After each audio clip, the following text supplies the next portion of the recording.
Sir मेरा एक सवाल है, क्या मैं पूछूं? बिल्कुल पूछिए। सर जैसे अगर किसी पेशेंट की सांस फूल रही है तो हम कैसे पता करेंगे कि मतलब उसे लंग्स की प्रॉब्लम है या हार्ट की प्रॉब्लम है? ठीक, आपका प्रश्न है कि इमरजेंसी में मरीज आ रहा है, सांस यस। फूल रही है, SpO2 कम है, रेस्पिरेटरी रेट ज्यादा है, तो हम कैसे पता लगाएंगे कि इसको लंग्स इन्वॉल्व हो रहे हैं या हार्ट इन्वॉल्व हो रहा है? एक अच्छा सवाल है। यस। सबसे पहली चीज हम करेंगे कि शॉर्ट हिस्ट्री लेने की कोशिश करेंगे।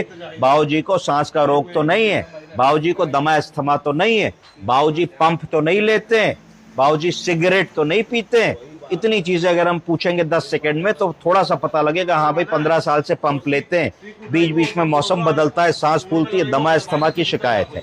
पहली चीज। दूसरी चीज हम पूछेंगे, बाबूजी को कोई हार्ट की शिकायत तो नहीं है, बाबूजी थोड़ा चलते हैं तो छाती में दर्द तो नहीं बताते, बाबूजी जब पैर लटका के बैठते हैं तो पैरों में सूजन तो नहीं आ जाती, बाबूजी जब सुबह उठते हैं तो फेशियल पफिनेस, चेहरे में थोड़ा सूजन, आंखें मोटी मोटी तो नहीं लगती, बाबूजी को ब्लड प्रेशर की बीमारी, डायबिटीज की बीमारी, थायराइड की बीमारी, कोई बीमारी तो नहीं है।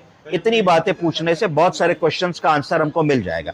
फिर हम आले का प्रयोग करेंगे। आले का प्रयोग जैसे ही हम लंग्स में लगाएंगे, अगर हमारे मरीज को लंग्स की प्रॉब्लम होगी तो एयर एंट्री इक्वल नहीं होगी। लंग में आला 3 जगह लगाया जाएगा, सबसे ऊपर उसको अपर लोब, फिर बीच में मिडिल लोब, फिर नीचे लोअर लोब। अगर तीनों लोब्स में, दोनों लंग में एयर एंट्री बराबर है, क्लियर है, मरीज से कहेंगे बाबूजी गहरी सांस लीजिए, मरीज गहरी सांस ले रहे हैं, बहुत बड़ी आवाज सुनाई पड़ रही है, कोई रुकावट नहीं है, तो इसका मतलब लंग की बीमारी नहीं है, क्लियर कर दो। अगर लंग की बीमारी होगी तो गहरी सांस लेने में रुकावट महसूस होगी, उस रुकावट में सीटी जैसी आवाज आएगी, उस सीटी जैसी आवाज या रुकावट को क्या कहेंगे? ब्रोंकोस्पैज्म। ब्रोंकोस्पैज्म। ऐसे ऐसे आदमी सांस ले, दूर से पता लगेगा कि अस्थमा का रोगी आ रहा है, तो उस तरीके में इसमें क्लियर हो जाएगा कि भाई मरीज हमारा एस्थमेटिक है। तो अगर एस्थमेटिक है तो मरीज को नेबुलाइज तुरंत कराएंगे, ऑक्सीजन थोड़ी सी लगाएंगे, प्रॉप्ड अप पोजीशन करेंगे, हमारे मरीज को देखते ही देखते 10 मिनट में आराम आ जाएगा। अगर हार्ट का मरीज है तो इसका मतलब कहीं बीपी बहुत ज्यादा तो नहीं है जिसकी वजह से हमारे मरीज की सांस फूल रही है, कहीं ऐसा तो नहीं कि हार्ट का पंप वीक हो गया है, इजेक्शन फ्रैक्शन बहुत पुअर है और वॉल्यूम ओवरलोड में मरीज है और उसकी सांस फूल रही है, तो उस केस में बीपी देखेंगे। अगर बीपी ज्यादा है और सांस फूल रही है, पैर में सूजन है और लंग्स में फाइन क्रेप्ट्स आ रही हैं, पैरों में पिटिंग एडिमा आ रहा है और हिस्ट्री भी पॉजिटिव है, तो हम लेसेक्स की दवा का इस्तेमाल करेंगे।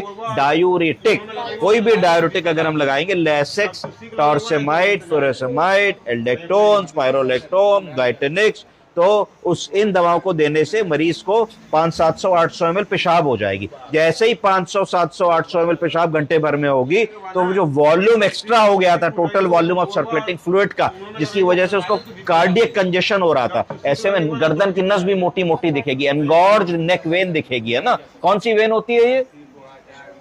हाँ, कैरोटिड नहीं होती है, कैरोटिड तो आर्टरी होती है।